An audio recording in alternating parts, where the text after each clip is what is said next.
Di conmigo fe. ¿Sabes? La fe es supremamente importante en nuestra vida. A veces pensamos que fe simplemente es creer en Dios y como que ya. No. La fe es supremamente importante por algo. Porque sin fe es... Entonces necesitamos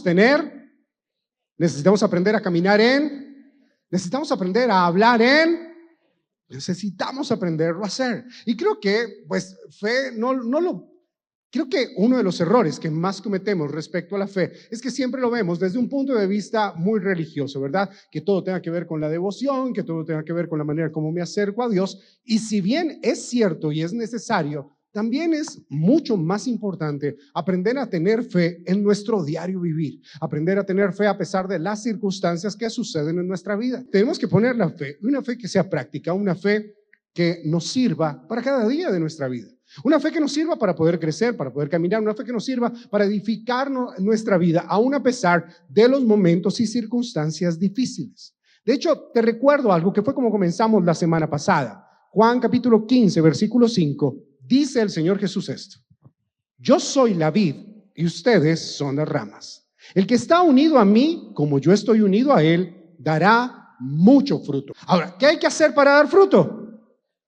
Estar al lado de Jesús, no hay que hacer nada más. A veces nos hemos esforzado tanto y es una carga que sí, como pastor quiero quitarte esa carga. Como pastor quiero quitarte esa carga que de repente piensas que tienes que dar fruto y de repente sí, a veces se malinterpreta el fruto y bueno, fruto no siempre son los números que representan tu vida. Fruto tiene que ver con crecimiento y otras cosas que a veces crecimiento son raíces, pero de eso vamos a estar hablando en estos días, así que no hay afán. Pero sí quiero quitarte esa carga del fruto y que tienes que dar fruto, porque mira, para dar fruto hay que permanecer unido a Jesús. Y si tú y yo estamos unidos a Él y Él está unido a nosotros, vamos a dar mucho. ¿Cuánto fruto? Mucho fruto. Así que creo que más bien le hacemos un énfasis a estar unidos a Jesús. Así que más bien le hacemos énfasis quizá a aquellas cosas que nos apartan de Jesús, conscientemente o inconscientemente, aquellas que nos alejan de Él. Claro, hay que hacerle énfasis, hay que aprender a identificarlas en nuestra vida para no quedarnos por fuera. Ahora, le quiero hacer también un poquito de énfasis a esta frase. Ese verso realmente, Juan 15:5, tiene tres frases. Yo soy la vid, ustedes son las ramas. El que está unido a mí, como yo estoy unido a Él, dará mucho fruto. Y la tercera frase es contundente y es práctica. Si están separados de mí, no pueden hacer. Si están, ojo, porque estas de esas frases que no son antipáticas, son frases que Jesús dijo, que a veces las tomamos muy ligeramente. Y son frases realmente que tú y yo que estamos caminando esta vida de fe, no importa cuánto tiempo lleves, que sea hoy la primera vez que vengas o que lleves 20 o 30 años conociendo al Señor, son frases que a veces dejamos de lado. Y son frases súper importantes. Jesús dijo, simplemente ustedes separados de mí no pueden hacer. Pastor, ¿y cuando fallo? Bueno, te dejo en claro algo. No somos perfectos. Vamos a fallar, sí, a veces más de lo que queremos. No, es más, a veces vamos a fallar por necedad, que es diferente fallar por otras razones, pero otra por necedad, porque tú dices, yo quiero fallar, y te botas y fallas, y luego dices, Señor, perdón, pero ya de antemano llevas preparando meses, tenías conversaciones por WhatsApp y todo lo demás. Ok, así que sí, ya habías preparado fallar, pero aún así, con todo y eso, te estoy diciendo y te estoy animando, no te alejes de Jesús, porque separado de Él no vas a poder hacer, ni siquiera arrepentirte vas a poder hacerlo. Por eso es mejor fallar y permanecer. No te estoy diciendo que sea bueno fallar, pero te estoy diciendo que vamos a fallar y en el momento en que falles, lo mejor que puedes hacer es estar cerca a Jesús, porque separados de Él no podemos hacer. Ahora, vamos a gente que estuvo cerca a Jesús. Veamos gente que estuvo cerca, historias de fe para poder poner en práctica en la vida, ¿verdad? Que estuvieron cerca a Él y de alguna u otra manera sorprendieron a Jesús. ¿Saben? Jesús no era fácil de sorprender, pero hubo gente en la Biblia que sorprendió a Jesús de una manera realmente increíble. Y lo hicieron de manera muy sencilla, a veces lo hicieron de manera espontánea. Historias de fe simplemente fáciles de poder seguir. Lucas capítulo 7, del versículo 1 al 10. Lucas capítulo 7, del verso 1 al 10. Estamos hablando de fe, historias de fe y algo que tiene que ver con permanecer unidos a Jesús. Lucas 7 dice así: cuando terminó de hablar al pueblo, Jesús entró en Capernaum Allí había un centurión cuyo siervo, a quien él estimaba mucho, estaba enfermo, a punto de morir. Como oyó hablar de Jesús, el centurión mandó a unos dirigentes de los judíos a pedirle que fuera a sanar a su siervo. Cuando llegaron ante Jesús, le rogaron con insistencia: este hombre merece que le concedas lo que te pide. Aprecia tanto a nuestra nación que nos ha construido una sinagoga. Así que Jesús fue con ellos. No estaba lejos de la casa cuando el centurión mandó unos amigos a decirle: Señor, no te tomes tanta molestia, pues no merezco que entres bajo mi techo. Por eso ni siquiera me atreví a presentarme ante ti. Pero con una sola palabra que me digas, quedará sano mi siervo. Yo mismo obedezco órdenes superiores y además tengo soldados bajo mi autoridad. Le digo a uno, ve y va, y al otro, ven y viene, y le digo a mi siervo, haz esto, y lo hace. Al oírlo, Jesús se asombró de él y volviéndose a la multitud que lo seguía comentó: les digo que ni siquiera en Israel he encontrado una fe tan grande. Al regresar a casa, los enviados encontraron sano al siervo. Sabes, durante toda la Biblia, tú lo puedes leer y este año lo vamos a estar leyendo en nuestro plan, ¿verdad? Te vas a encontrar en los evangelios que hubo dos cosas que sorprendieron a Jesús. A Jesús lo sorprendía que sus discípulos y la gente que caminaba con él y que la gente que decía conocer de Jesús tuviera muy poca fe.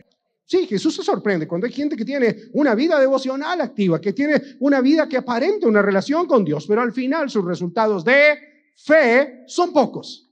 Eso sorprende a Jesús. Aquí en este caso es un centurión romano, un soldado, nada que ver ni siquiera con el pueblo de Israel. No fue formado, no fue criado con la palabra del Señor, no. Pero allí, al contrario de una poca fe, Jesús se sorprende y dice: ni siquiera en Israel he encontrado una fe tan grande, una fe tan grande. Ahora, ¿qué fue lo que hizo este hombre que realmente asombró a Jesús? Primero dejemos claro algo. Jesús venía enseñando, había en el capítulo 6 de Lucas, tú lo puedes leer, acababa de elegir a sus discípulos, venía hablando acerca de un montón de cosas que tenían que ver con nuestro comportamiento, la forma de levantar familia, levantar nuestra casa, poner las cosas en orden, y va entrando a la ciudad. ¿Qué ciudad? Capernaum. Era la ciudad donde vivía Pedro, donde vivía Andrés, era la ciudad donde Jesús básicamente tenía su centro de operaciones, porque era una ciudad fácil de llegar a todos lados, no tenía afán allí, y pues no era una ciudad tan grande, pero era una ciudad cómoda, con suficiente cantidad de gente para poder ejercer autoridad. Así que Jesús llega a esta ciudad y en esa ciudad, hablemoslo así, había un comandante que era el capitán o un centurión romano, jefe por lo menos de 100 hombres, y dice que él tenía un siervo. Lucas 7:2 dice: allí había un centurión cuyo siervo, a quien él estimaba mucho, estaba enfermo y ¿a punto de qué? Mira, no sé si la palabra siervo hoy la entendamos bien, pero la palabra siervo que se aplica aquí en este caso es para básicamente su mano derecha, alguien que vivía en su casa. Cuando dice, no, tenía el siervo enfermo, era como si fuera alguien sin importancia. No, aclara, y a pesar de que Lucas lo aclara, dice, era alguien a quien él quería mucho. Este era un hombre, sí, un centurión romano, un soldado profesional, un asesino profesional, porque para eso eran los soldados, ¿verdad? Para asesinar y conquistar terreno y de todo. Era un hombre que podía decir uno sin corazón. No, este hombre tenía un gran corazón. Y una de las personas que él más amaba, porque lo acompañaba, porque había estado con él en grandes victorias y en grandes procesos de su vida, estaba enfermo. La persona era importante, que no era simplemente alguien que servía, que era un empleado, que era alguien que lo acompañaba. No. Era alguien muy cercano. Por eso el afán de este hombre en mandar llamar a Jesús. Porque dice, cuando el centurión escuchó hablar de Jesús, ¿qué escuchó hablar de Jesús? Que sanaba enfermos, que liberaba a los endemoniados, o sea, todo. Si tú lo miras bien, si era alguien bien cercano, y cuando dice, espérate, Jesús, ese hombre puede sanar a mi siervo. Está ya a punto de morir, o sea, no sé si estaba ya tan demacrado que literal dicen estaba a punto de morir. O sea, cuando alguien ya está a punto de morir, no, es todo su aspecto físico se ha mudado, o sea, está acabado, la verdad. Está diciendo, este hombre estaba acabado. El dolor de este hombre, las lágrimas tenían que ser muchas, pero lágrimas que tenía que llevar por dentro, porque era el jefe de la guardia romana. Y si hoy en día todavía hay gente tonta que dice que los hombres no lloran, imagínense aquel tiempo. Imagínense en aquel tiempo. Así que hay una persona muy angustiada, pero una persona que empieza a manifestar muchas cosas en su vida, comenzando por humildad. Dice verso 3, como yo hablar de Jesús, el centurión mandó, diga conmigo, mandó a unos dirigentes de los judíos a pedirle que fueran a sanar a su siervo. ¿Por qué los mandó?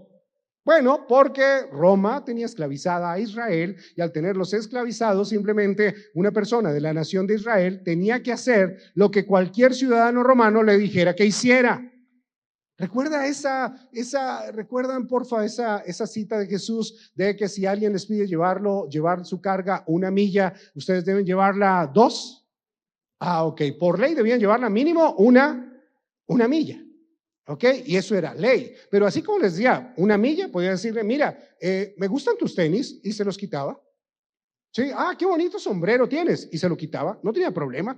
Si alguien les pide la capa, no solamente entreguen la capa, sino el manto. O sea, hay muchas cosas ahí que eran asuntos que tenían que ver con la esclavitud, o sea, no eran gente libre. Y este hombre hace uso de su autoridad y manda a los líderes judíos, a los líderes religiosos que estaban en contra de Jesús, pero que, pues, ¿qué hacemos? O sea, no importa, nos mandaron a hacer algo que no queremos, pero que debemos hacerlo porque hay una autoridad, el centurión romano, que nos pide algo para él. Y básicamente lo que ellos le pedían era que estaba su siervo enfermo y que fuera a sanarlo. Pero cuando llegan a él, verso 4 dice, cuando llegaron ante Jesús, le rogaron con insistencia. Y mira lo que le dicen, este hombre merece, ya conmigo, merece que le concedas lo que pide. ¿Por qué lo merecía? Bueno, porque él solo construyó un templo. El templo que había en Capernaum lo construyó este hombre solo. Compró el terreno, no ni saber si lo compró, pero construyó, puso todo el dinero para edificarlo, hizo casa kits, hizo todo, ok, puso la plata y ya. Y a ojos de los dirigentes, este hombre merecía. Pero a ojos de él, no. Porque él estaba pasando una necesidad. Él no mandó llamar a Jesús con sus soldados, lo mandó llamar con alguien que pudiera hablar su lenguaje. Lo mandó llamar con alguien que dijera, necesito que venga y que sea con tanto tacto que pueda escuchar mi necesidad, que pueda escuchar y darse cuenta de aquello que yo estoy pasando. Utiliza ese grupo de líderes religiosos y en lugar de ordenar, porque tenía la autoridad y Jesús debía hacerle caso también, mostró un corazón humilde. De hecho, es curioso cómo otros vienen a hablar por él. Proverbios capítulo 27, versículo 2 dice, deja que sean otros los que te alaben. En la Reina Valera dice que te alabe el extraño y no tu propia boca. El centurión no llegó delante de Jesús y le dijo, ¿puedes ver quién soy? ¿Ves mis insignias? ¿Ves mi espada? ¿Puedes ver la guardia que tengo? Sí, ven conmigo. No. Que vayan otros y le hablen por mí. Que otros hablen bien de mí. ¿Tienes de esa gente que puede hacerte promoción? ¿Tienes de esa gente que puede inclusive interceder delante de Dios por ti? Porque una cosa es creer que lo merecemos. O sea, creo que a veces nosotros perdemos la perspectiva de lo que hacemos. Y creo que a veces nosotros pensamos que nos merecemos ser bendecidos por lo que hacemos. Es que yo me merezco que Dios me bendiga porque vengo a servir. Yo me merezco que Dios me bendiga porque sirvo en la iglesia. Yo me merezco que Dios me bendiga porque soy el pastor. No nos merecemos. ¿Sabes? Si algo recibimos de parte de Dios, siempre será por su gracia, siempre será por su amor. La verdad es que cada día, al menos hablo por mí, ¿sí? Cada día, si yo me puedo levantar, es porque Él me concede el regalo de darme la vida. Y ese regalo, ¿sabes qué? Lo voy a aprovechar para poder ser el mejor pastor que sea durante ese día. Ya mañana, ya veremos, ¿ok? Pero al menos hoy vamos a aprovechar su misericordia. No porque no lo merezcamos. No porque no lo merezcamos. ¿Sí? ¿Cuánto crees tú que te mereces por lo bueno que haces? Porque a veces queremos como darle órdenes a Dios. No sé si les ha pasado, ¿verdad? Y a veces en estos tiempos de oración y todo, y cuando se presentan dificultades, como que oramos y Señor, sana. ¿Y por qué? O sea, yo me imagino a Jesús al lado tuyo viéndote orar y diciendo, sana. ¿Y por qué tengo que sanarlo? ¿Por qué no pasas tu proceso de crecer en fe? Y sí, yo puedo sanarlo. O sea, como Jesús diciendo, yo puedo hacerlo, pero créeme, estoy más interesado en tratar con tu corazón que simplemente con sanar la enfermedad. Estoy más interesado en cambiar y transformar tu vida que simplemente en que la circunstancia cambie de la noche a la mañana. Estoy más interesado en que tengas una relación íntima de amistad conmigo, que vayas a la Biblia y me conozcas a través de las páginas de la Biblia y sepas cómo es mi corazón, que que hace todo lo que hace por nosotros y que podamos conocerlo a Él quizá un poquito más y que simplemente como que Señor, haz, Señor, prospera, Señor, levanta. No, pastor, o sea, me está diciendo que no vale de nada decretar, declarar y todo eso y hacer mi mapa de fe y eso. No, eso lo puedes hacer, pero lo haces entendiendo algo. Yo lo hago, pongo delante del Señor todos mis caminos, todos mis hechos y Él bendice todos mis proyectos. Pero yo pongo delante del Señor, pero no puedo decirle, Señor, es que yo quiero que me des ya esa casa y si no me la das no vuelvo. Separados de mí. Entonces tú verás si te vas, es tu decisión. Por eso es mejor estar con Jesús y hacer todo nuestro mejor esfuerzo. Pero este hombre está aquí pidiéndole a Jesús con una virtud que se llama humildad. Y el diccionario dice de humildad esto, dice, la humildad es la virtud que consiste en conocer las propias limitaciones y debilidades y actuar de acuerdo a ese conocimiento. Te pregunto, y sé la onda en la cual vivimos, ¿verdad? Vivimos en un tiempo donde no, todos somos los mejores y todo podemos, y si tan solo lo pensamos y lo soñamos, podemos hacerlo. Ok, pero ¿conoces tus propias debilidades? ¿Conoces tus limitaciones? Porque si no las conoces, a lo mejor te estás pasando de la raya sin tener mala intención, ¿ok? Pero a veces nos pasamos de la raya, inclusive con Dios, como ya lo dije antes, aún sin mala intención, pero no mostramos un corazón que sorprenda en fe quién es Él, que lo pueda sorprender realmente a Él. Ahora, ¿por qué es importante la humildad? Santiago capítulo 4, verso 6 dice, pero Él nos da mayor ayuda con su gracia. Por eso dice la Escritura, Dios se opone a los orgullosos, pero da gracia a los humildes. Dios se opone. ¿Sabes? Esta frase aparece en la Biblia 22 veces. O sea, la Biblia dice en varias ocasiones, y es de hecho en la primera carta de Juan donde dice que Dios es amor, y es la frase más popular de todas. Dios es ok, pero es más, aparece más veces esta frase que Dios es amor. Dios se opone a los orgullosos. O sea, el equipo donde Dios juega es donde están los humildes. Los que están en el otro equipo, al otro lado de la cancha, son los orgullosos. Por eso es tan importante la humildad. Por eso es tan importante aprender a conocerlo a Él, para no cometer errores de veras con buena intención a veces con afán, pero errores que nos puedan hacer ver orgullosos delante de Él. No se imaginan cuántas veces de veras uno puede tropezar en eso. Cuántas veces uno puede creerse mejor, ¿verdad?, que otros y no permitir esto, porque este hombre envió primero a los líderes religiosos y ahora lo segundo es que este hombre también tenía amigos, porque el versículo 6 dice que envió a un grupo de amigos. O sea, no solamente podía mandar gente, sino que dijo, espérese, yo le mandé a estos iban porque tenían que ir. Pero ahora mis amigos, los que le escucharon una conversación que seguramente tuvo posterior a eso, le mandó decir, Señor, ¿sabes qué? No te tomes la molestia de venir a mi casa, porque no merezco que entres bajo mi techo. O sea, ya se pasó. Por eso ni siquiera me atrevo a presentarme delante de ti, dice el verso 7. O sea, ni siquiera quiero presentarme porque qué vergüenza. O sea, empezando que la casa de un centurión romano era la casa donde se hacían las fiestas que hacían los romanos. Era el lugar donde había prostitución masculina, femenina, era el lugar donde había de todo tipo de cosas. Esa era la casa. Y cuando este hombre dice, el que viene es, no, ese hombre no puede venir a mi casa. Porque a lo mejor va entrando y ve preservativos por ahí. No, o sea, este hombre no puede entrar a mi casa. O sea, mi casa, no, en lugar de hacerme bien, voy a poner una soga al cuello. ¿Sabes, Jesús? No merezco. O sea, toma a sus amigos y les dice, amigos, porfa, vayan donde Jesús, díganle que no merezco que entre a mi casa y que a mí me da vergüenza verlo a Él, porque yo he tenido que matar gente. De paso también, en esa casa hacían juicios y asesinaban gente, así que de seguro también encontraban sangre y un montón de cosas ahí. Tenía seguramente alguna de las 14 deidades romanas. O sea, que era una casa loca, en todo el sentido de la palabra. Y este hombre dijo, O sea, a mi casa, Jesús, te necesito en mi casa, pero no merezco que entres a ella.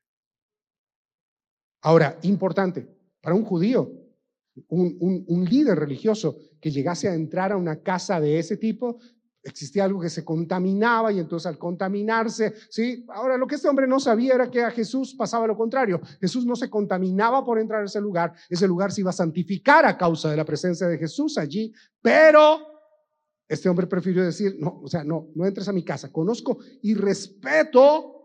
Mira, es que este hombre tiene un corazón no solamente humilde, sino respetuoso. O sea, Jesús, respeto quién eres tú y sé que vas a venir, pero si vienes, ¿sabes qué? Te respeto y no entres a mi casa porque te voy a hacer un mal a ti. ¿Cómo tratamos nosotros a Jesús? O sea, ¿cómo tratamos a Jesús en medio de nuestras metas, en medio de lo que escribimos, en medio de lo que somos y hacemos? Le pedimos a Jesús a veces que nos bendiga aún a pesar de todo lo malo que no solamente hacemos, sino que continuamos haciendo una y otra vez.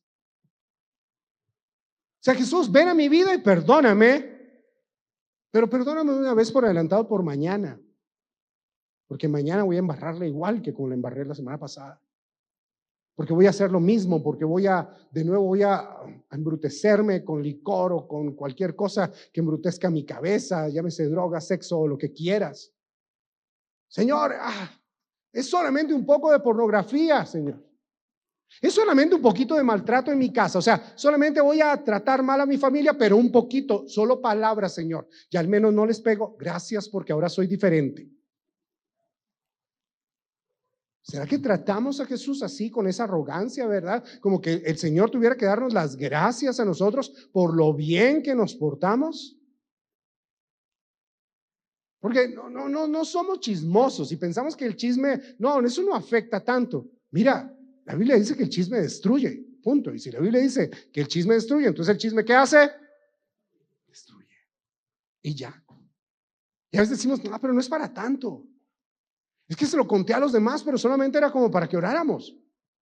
Es que tu situación era difícil. No, o sea, que chisme es chisme. Y luego tienes que restaurar la honra de una persona y la vida de esa persona, pero no restauramos. Le pedimos perdón, pero no restauramos la honra de la persona que se le hizo daño. O sea, y así es como estamos tratando a Dios.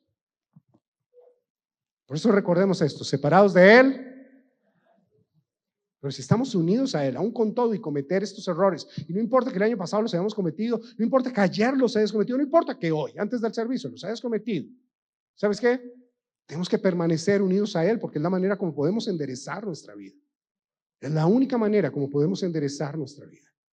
Jesús sabe que no es en automático en muchos casos. Jesús sabe inclusive que muchas veces hay que tratar con el corazón profundamente para sanar cosas que están en nuestra vida, que nos están haciendo daño hoy, que antes de conocer a Jesús no nos hacían daño. Porque hoy hemos abierto puertas a cosas que antes no abríamos. Tenemos que tratar mejor a Jesús. Este hombre no se consideraba digno. Este hombre no hablaba de él de acuerdo a lo que los demás hablaban de él. No basaba su identidad en su rango, en su posición. Yo soy el capitán. No se basaba en su influencia, su poder, su carisma. Tenía amigos, podía mandar gente, tenía muchas cosas a su favor.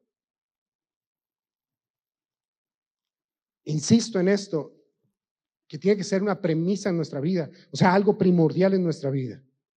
Todo lo que hemos recibido es por gracia a través de la fe en Jesús. ¿A través de quién? Curiosamente, las personas más vacías del mundo son aquellas que están llenas de sí mismas. Así sea tu propio dolor, así sea lo que te ha venido afectando. No, es que me hicieron, estás lleno de ti mismo y al final estás vacío. Este hombre entendía algo más. Diga conmigo humildad, diga conmigo la palabra. Este hombre no necesitaba buscar una evidencia. Ya con lo que había escuchado hablar de Jesús era suficiente para él y no buscó nada diferente. Lucas capítulo 7, verso 7 dice: no merezco que entres en mi casa, pero con una sola palabra que digas. ¿Ok? quedará sano mi siervo. ¿Una sola qué? Ahora quiero preguntarte, ¿crees que Dios puede bendecirte este año? Y te pregunto algo más. ¿Crees que Dios quiere bendecirte este año? Entonces es tiempo de confiar en su palabra. Es tiempo de volver a su palabra. Y ha sido muy curioso que muchos nos lleva a pensar, nos puede llevar a pensar, incluyéndome, nos puede llevar a pensar que, ok, entonces si yo me porto bien, Dios me va a bendecir. O sea que si me porto mal, o sea, eso es como pensar que si me porto bien, Dios me ama, y si no me porto bien, eso no es cierto. O sea, Dios nos bendice porque Él puede hacerlo y nos bendice porque quiere hacerlo, pero porque siempre depende de Él, porque el importante es Él, no somos nosotros. El importante siempre será Él. Estás comenzando a crecer un poco más, pero luego no viene la respuesta como tú esperas y empiezas a examinarte y a echarte la culpa tú de que no. No, puedes empezar a mirarte, examinar todo, ver en qué no estamos poniendo bien nuestra vida y darnos cuenta que hay cosas que no solamente nos hace falta humildad, sino que también nos hace falta conocer más de la palabra, porque de ahí es donde viene la verdadera respuesta que necesitamos. O sea, Dios no es un genio de una lámpara que puedes frotar como en Aladino, ¿verdad? Y va a salir el genio y te va a conceder 3 deseos. No. Hay miles de promesas para tu vida, empezando por una, vida eterna. Empezando ¿por qué? Porque Dios va a volver a restaurar tu familia. Empezando porque Dios sí puede restaurar tu salud. Sí lo puede hacer y quiere hacerlo. De hecho, su sacrificio en la cruz nos deja la prueba evidente de que sí lo quiere hacer y sí lo va a hacer. Pero escúchame, este tiempo más que ningún otro es un tiempo para conocer a Jesús a través de su palabra, y al conocerlo a través de su palabra, obtener la vida que Él tiene para nosotros, pero una vida de verdad, una vida que se quede, no simplemente el acontecimiento de algo que pasó, sino de algo que va a ser permanente y que va a mostrar sobre tu vida bendición tras bendición, tras bendición, tras bendición. El proceso de bendición es imparable, es sencillamente imparable, pero hay que poner un buen fundamento. ¿Un buen qué? Mira esto, Efesios 3:19. Le pido a Dios que ustedes puedan conocer ese amor que es más grande de todo lo que podemos entender, para que reciban todo lo que Dios tiene para darles. Número 1, tienes que conocer ese amor. ¿Puedes entender por qué Dios te ama? ¿Puedes entender por qué Dios te ama tanto? ¿Puedes entender por qué su amor no se detiene, es eterno y se renueva cada mañana? ¿Lo puedes entender? Le pido a Dios que ustedes puedan conocer ese amor, que es más grande que lo que podemos entender. O sea, si no entiendes el amor de Dios, no hay problema, esa es la idea. Pero la idea es que lo conozcas, no que lo entiendas. Porque el amor de Dios es mucho más grande de lo que podemos entender. Es mucho mayor que todo lo que puedas entender. Por eso es que cuando tú pecas no se abre la tierra y te traga. Por eso es que no te cae un rayo o te pasa una moto por encima. Sí, hay más posibilidades de que te atropelle una moto a que te agarre un rayo. Sí. Pero le pido a Dios, dice Pablo, que ustedes puedan conocer ese amor. Conózcanlo y entiendan algo. No lo van a poder entender. ¿Sabes? Te voy a anticipar algo que va a pasar este año, sin duda alguna, si no es que ya está pasando. Dios te va a bendecir muchísimo. ¿Por qué? No sé, pero le pido a Dios que puedas conocer ese amor. A lo mejor simplemente es para que lo conozcas y para que conozcas que no depende de ti la bendición, que siempre depende de Él. Pero que si hay algo que te va a separar, pues te acerques a Él. Porque fíjate que sigue diciendo, ese amor que es más grande, que puedas entender, ¿para qué? ¿Para qué qué? ¿Para qué qué? Lo que Dios tiene para darles. Necesitas es conocer ese amor. Este hombre no conocía, había escuchado hablar de Jesús. ¿Podía entenderlo? No, él podía entender una autoridad de él que él tenía. Dijo, yo tengo autoridad. Así que si yo le digo, versículo 8 dice, yo mismo obedezco órdenes superiores de Lucas 7 y además tengo soldados bajo mi autoridad. Si le digo uno ve y va, ¿sabe?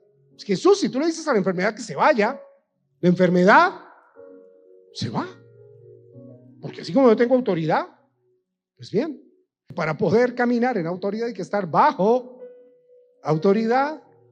Y a veces no nos ven como autoridad porque simplemente estamos como inflados. O sea, como que nuestro ego va por delante, aún siendo cristianos. Y a veces de paso y me quedo pensando, ¿cuántas bendiciones Dios nos ha dado que hoy nos hacen funcionales? ¿Qué hizo con nosotros hace 20, 30, 40, 50 años? ¿Cuántas cosas no hizo Dios en nuestro corazón solamente el año pasado? Y de repente ya las olvidamos hoy. Porque, ¿sabes? No podemos olvidar que dependemos de su palabra.